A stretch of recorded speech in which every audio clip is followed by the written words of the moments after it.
It's time for Seattle to rebound. Welcome to the Dom Skeen channel, your one-stop shop for the Mariners storylines on Seattle's minds. And I want to start off by saying, I'm not at the game yet, and I'm getting this up extremely late. I had some family things going on earlier today that I don't, want to go too deep into, but preventing me from going to the game early. And preventing me from filming early. And I was just on the phone with the ticketing app for a long time today, and finally have my ticket for tonight's game after a scare. I'm not going to say the name of which one. No free promo. You can hit me up if you want some promo for your ticketing app. It's not going to be free. But with that being said, we're going to break down tonight's game. I wanted to give a big message to all Seattleites and all fans, because I do feel like we're so easily divided, especially when things go wrong. I do feel like Seattle needs this more than just the team right now. It really feels like the city really needs to unite around something, and we need, this parade, this party in the streets that's going to happen when we go to the World Series. But all that matters right now is, 1-0 every pitch. We got to play 9 innings. The 9 guys in this lineup, the pitchers that come out, and it's Luis Castillo and Max Scherzer. Max Scherzer is a guy who, in his age 41 season, had an 11 ERA in 4 starts in the month of September, is getting hit pretty hard. This is a guy you can absolutely slug some balls off of. But I really would like to see us control the zone tonight. I want to see the chaos ball approach at the plate. I want JP to take long at bats. My goal tonight is a 30-pitch first inning. I want a 30-pitch first inning.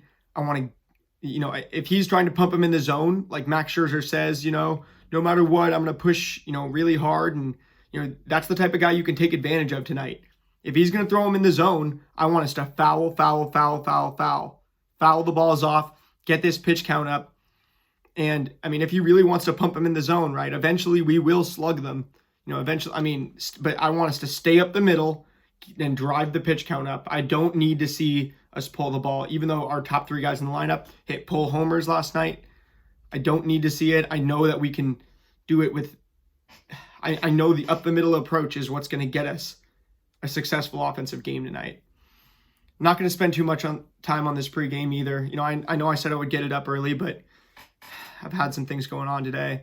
Apologize to you guys. With Luis Castillo, every single start, we ask, how many times is he going to throw the changeup in that start? And that really shows, how much faith does he have in it? And without that, right, he's a 3-pitch pitcher. He's the 4-seam, 2-seam, and slider.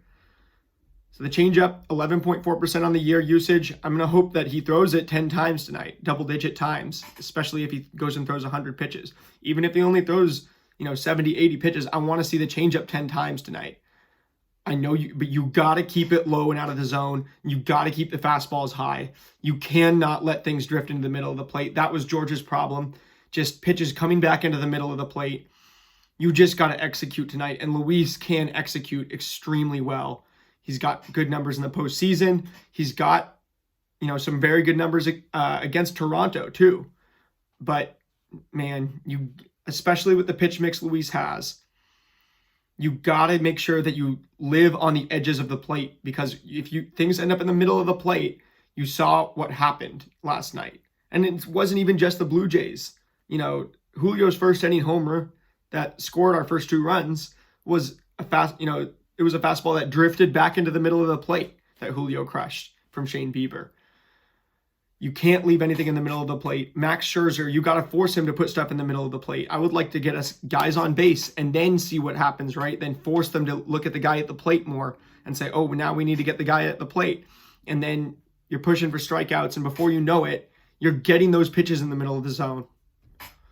They're hitting, their hitters want to dominate the zone just like our pitchers do, and our organizational philosophy says.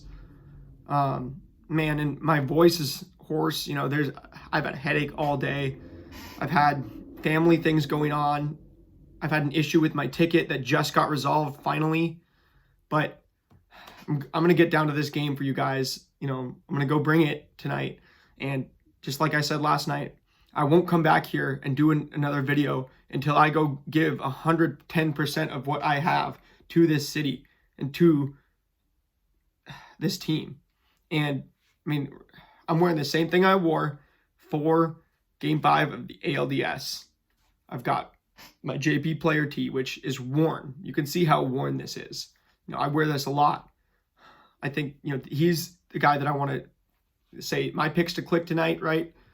I want to go with JP. And Leo Rivas is playing second base. I saw a tweet last night talking about, I would take Canzone out, and I would, I would take Canzone out. I would DH Polanco, and I would put Rivas at second. It looks like what they did is they actually took Robles out of the lineup, who has been our worst hitter in the postseason. They put Rivas at the 9 hole, right behind JP. So JP is now in the 8 with the Rivas in the 9. Canzone moves to right field, and then Polanco goes to DH. I love this move, even though Polanco's defense has been stellar the last 2 months. Rivas that's what he makes his money on. You know that this guy is going to be the best option you have out there at second base in the field. You know he's going to be scrappy. I mean, he's a hot hitter right now. He's a guy who can absolutely go be the pest that we have championed on this channel the entire year. Mariners, go be pests. And Seattleites, it's time that we start supporting each other in this city. I do not, we are so quick to divide, to, criticize each other, to just get off of our P's and Q's. And we're going to get on our P's and Q's today. I've been bumping Don Dish's teal sleeves pointed to the sky. You're going to see my teal sleeve on my Mariners jacket pointed to the sky tonight, because I'm going to leave you guys with this. And, I'm so proud of what George Kirby said after the game last night, too. I'm leaving you guys with 2 things, right? Think about the ones who aren't here anymore, who don't have a single other chance to go to another Mariners game, and how bad they would want this for us. Think about Dave Niehaus. Think about, your loved ones, what they would do just to have an opportunity, even if they were down 10 runs. They would want us to go 1-0 every pitch. They'd want us to stay stoic, and they'd want us to give all glory to God as we keep fighting. Bring the belief, bring the electric factory back tonight, and let's go do chaos ball. Let's go be pests. I will see you guys after this game. Go M's.